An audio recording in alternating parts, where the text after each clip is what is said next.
Hi ಸ್ನೇಹಿತರೆ, happy ಮಂಗಳವಾರ ಬೆಳಿಗ್ಗೆನೇ ಒಂದು ನಾಯಿ ಮರಿ ಬಂತು ಸ್ನೇಹಿತರೆ. ಕಟ್ಟಾಕೊಂಡ್ವಿ, ಅದಕ್ಕೆ ಅನ್ನ ಕೊಟ್ವಿ.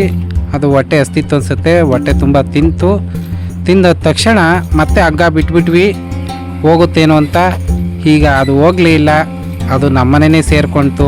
ನಮ್ಮನೆ ಬಾಗಿಲ ಹತ್ರನೇ ಕಾಯ್ಕೊಂಡು ಮಲ್ಕೊಂಡಿದೆ ಸ್ನೇಹಿತರೆ. ನೀವೇ ನೋಡ್ತಾ ಇದ್ದೀರಾ ಅಲ್ವಾ.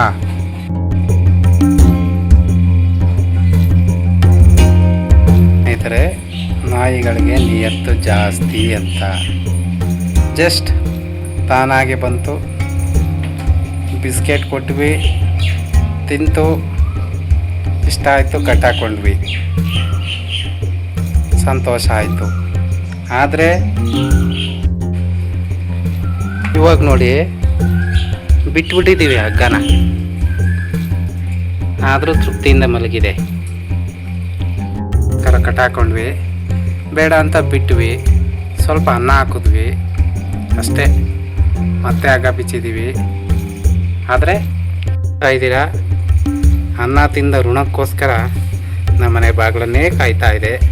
ಕಣ್ಣು ತುಂಬ ನಿದ್ದೆ ಮಾಡ್ತಿದೆ. ಅದು ದೊಡ್ಡದಾಗಿರ್ಬೋದು, ಚಿಕ್ಕದಾಗಿರ್ಬೋದು, ಅದು ಅಬ್ಸರ್ವ್ ಮಾಡ್ತಾಯಿದ್ದೀರಾ. ಅದರ ತಾಯಿ ಜೊತೆ ಇದ್ದು ಅಭ್ಯಾಸ ಇತ್ತು ಅನಿಸುತ್ತೆ. ನನಗೆ ಈಚೆ ತಗೊಂಡಿದೆ, ಏನೋ ಕನಸು ಕಾಣ್ತಾ ಇರಬೇಕು. ಅದರಮ್ಮ ಬೇರೆ ಇಲ್ಲ. ಬೀದಿ ನಾಯಿ ಆಗಲಿ, ಸಾಕಿರೋ ನಾಯಿ ಆಗಲಿ, ಎಲ್ಲ ಒಂದೇ ಥರನೇ. ಬಟ್ ಸಾಕಿದವ್ರಿಗೆ ಪ್ರಾಕ್ಟೀಸ್ ಕೊಟ್ಟಿರ್ತಾರೆ, ಬೀದಿಲೇ ಸ್ವತಂತ್ರವಾಗಿರ್ತವೆ.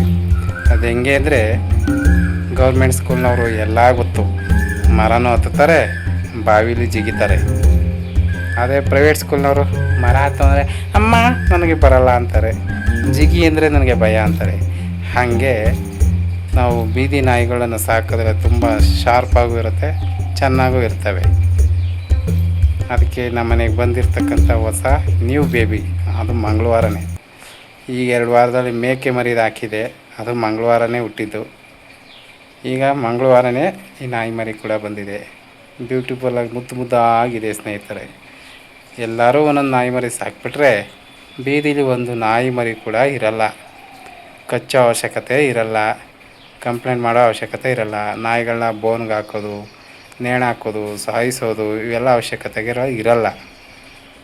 ಎಲ್ಲರೂ ಒಂದೊಂದು ಸಾಕಿಬಿಟ್ರೆ ನಿಮ್ಮದೇ ಅವಕ್ಕೂ ಹೊಟ್ಟೆಪಾಡು ಜೀವನ ಸರಿ ಹೋಗುತ್ತೆ. ಈಗ ಕೆಲಸ ಮಾಡೋರಿಗೆ ಕೂಲಿ ಕೊಡ್ತೀವಲ್ವ, ಅವ್ರಿಗೂ ಊಟ ಕೊಡ್ತೀವಲ್ವ, ಹಾಗೆ ಅಂತ ತಿಳ್ಕೊಂಡು ಒಂದೊಂದು ನಾಯಿ ಮರಿ ಪ್ರತಿಯೊಬ್ಬರು ಸಾಕಿಬಿಟ್ರೆ ಬೀದಿಲಿ ಯಾವ ಪ್ರಾಣಿಗಳು ಅಲ್ದಾಟ ಇರೋದಿಲ್ಲ, ಅನಾಥ ಆಗೋದೇ ಇಲ್ಲ ಅಂತ ನನ್ನ ಅಭಿಪ್ರಾಯ. ನನ್ನ ಮನಸ್ಥಿತಿ ಈ ಥರ ಸ್ನೇಹಿತರೆ. ತಪ್ಪೋ ಸರಿಯೋ ನನಗೊತ್ತಿಲ್ಲ. ನನಗಿಷ್ಟ ಆಯಿತು, ಜೊತೆ ಇರಿಸ್ಕೊಂಡಿದ್ದೀನಿ. ನಿಮಗಿಷ್ಟ ಆದರೆ ಇರಿಸ್ಕೊಳ್ಳಿ, ಬಿಡಿ, ಅದು ನಿಮ್ಮ ಸ್ವತಂತ್ರ. ಬಟ್ ಹೇಳಬೇಕಾದದ್ದು ಇನ್ಫಾರ್ಮೇಷನು, ಹೇಳೋದು ಹೇಳ್ತಿದ್ದೀನಿ. ನಾಯಿಗಿಂತಲೂ ನಿಯತ್ತು ಜಗತ್ತು ಯಾವುದಿಲ್ಲ ಅಂತ ನಿಮ್ಗೆ ಗೊತ್ತು. ಒಂದು ತುತ್ತು ಅನ್ನ ಹಾಕಿದ್ಕೆ ಈ ನಾಯಿ ಮರಿ ಜೊತೇಲಿದೆ ಅಂದರೆ, ಯಮ ಬಂದರೂ ತನ್ನ ಜೀವನೇ ಫಸ್ಟ್ ತಗೊಂಡು ಹೋಗುವಂತಂತೆ. ಅಂಥ ನಿಯತ್ತಿನ ಶ್ವಾನ ಈ ನಮ್ಮ ನಾಯಿಗಳು. ಅವಕ್ಕೊಂದು ರೆಸ್ಪೆಕ್ಟ್ ಇರಲಿ, ಅವುಗಳಿಗೊಂದು ಪ್ರೀತಿ ಸಹಕಾರ ದಯವಿಟ್ಟು ನಿಮ್ಮ ಹತ್ರ ಇರಲಿ. ಏನಂತೀರಾ? ದಯವಿಟ್ಟು ಕಮೆಂಟ್ ಮಾಡಿ ತಿಳಿಸಿ. ನನ್ನ ಮಾತು ಇಷ್ಟ ಆಗಿದರೆ ಶೇರ್ ಮಾಡಿ, ಸಬ್ಸ್ಕ್ರೈಬ್ ಮಾಡಿ, ಲೈಕ್ ಮಾಡಿ. ಧನ್ಯವಾದಗಳು. ಮತ್ತೊಂದು ವಿಡಿಯೋದಲ್ಲಿ ಭೇಟಿ ಆಗೋಣ ಸ್ನೇಹಿತರೆ.